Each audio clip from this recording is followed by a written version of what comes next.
Vladimir Poutine, en Ah, direct. alors, Sommet des alliés. si l'ennemi parle, la première depuis l'existence de l'ETSC. Nous avons vu le côté fort de la coopération entre nos administrations et services militaires et de renseignement. Il faut renforcer cette coopération. Aujourd'hui, nous allons signer la déclaration commune politique qui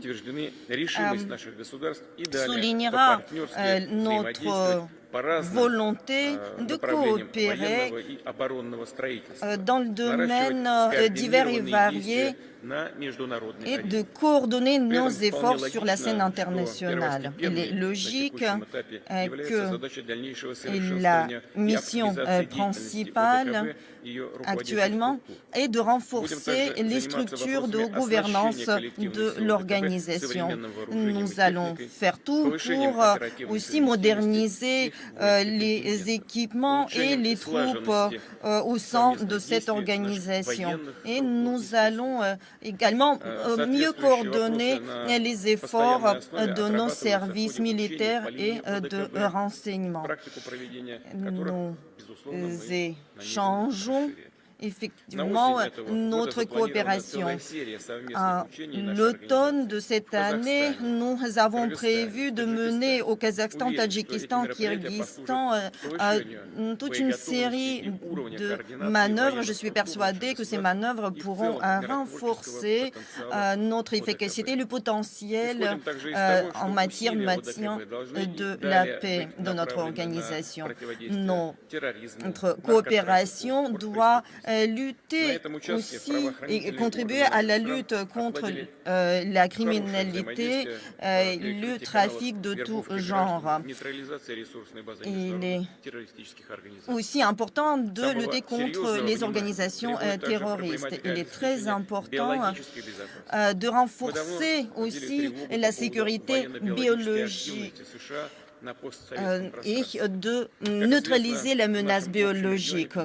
Comme vous le savez, le Pentagone a créé des dizaines de centres et des laboratoires biologiques qui sont là pas pour aider les citoyens russes. Leur mission principale est de collecter le matériel biologique afin de l'étudier, surtout mener les études dans le domaine de la répartition et la diffusion des menaces. Et maintenant, dans le cadre effectivement de cette opération spéciale militaire en Ukraine, nous voyons bien qu'il y a eu des tentatives, notamment de perfectionner les armes biologiques toxiques. Nous comptons à cet égard sur le soutien de l'initiative russe de lancer dans le cadre de cette organisation un conseil dédié. Je demande à nos partenaires au sein de cette organisation d'élaborer des approches communes. Il convient de travailler avec nos partenaires de la CEI, avec nos partenaires de l'organisation de Shanghai. Il faut aussi leur accorder le statut d'observateur au sein de l'ETSC. Il ne faut pas oublier de rendre hommage à nos peuples qui ont été mobilisés pour contribuer à la victoire dans la Grande Guerre patriotique. Et nous avons beaucoup œuvré pour mettre un terme au nazisme et maintenant nous voyons que les monuments qui ont été érigés à la gloire des héros sont déposés. On réécrit l'histoire à l'ouest et on oublie les exploits de tous ceux qui ont payer le prix ultime pour la victoire. Et nous avons observé cette vague du néonazisme en Ukraine depuis longtemps. Et un certain nombre de partenaires de l'Occident collectif ferment les yeux là-dessus. Maintenant, nous voyons la vague déchaînée et une vraie déferlante de la russophobie.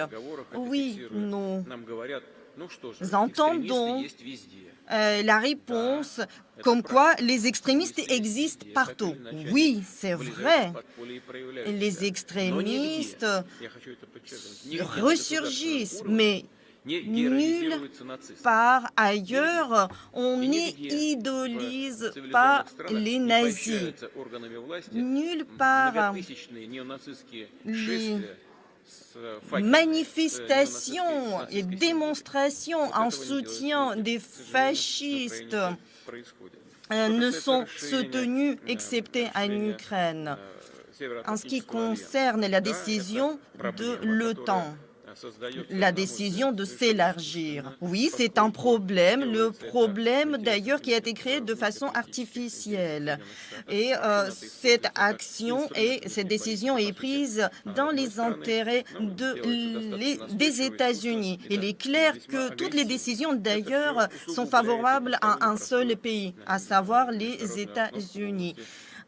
Cela aggrave les situations sécuritaires. En ce qui concerne l'élargissement à la Finlande, à la Suède, eh bien, la Russie tient à vous dire que la Russie n'a pas de problème avec ces pays. Et à cet égard, l'élargissement de l'Alliance à ces pays-là ne pose pas de problème et de menace. Par contre, nous allons réagir à cet élargissement et nous allons décider de notre réaction. Nous allons donc résoudre les problèmes au fur et à mesure et réagir de façon adéquate.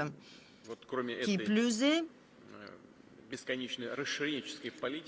à part cette politique d'élargissement, l'Alliance déborde de son mandat et devient de plus en plus active dans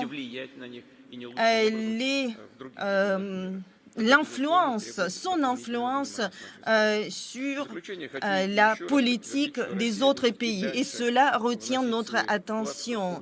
La Russie va contribuer à l'élargissement de la coopération avec tous les pays membres de l'ETSC.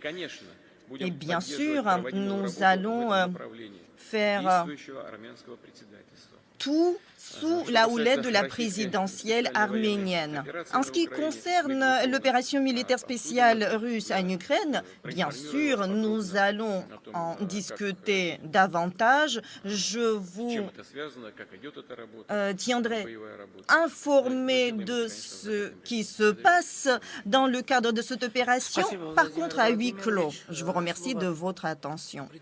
Merci beaucoup, Vladimir Vladimirovitch. La parole est au président de la République. Voilà la suite de cette conférence.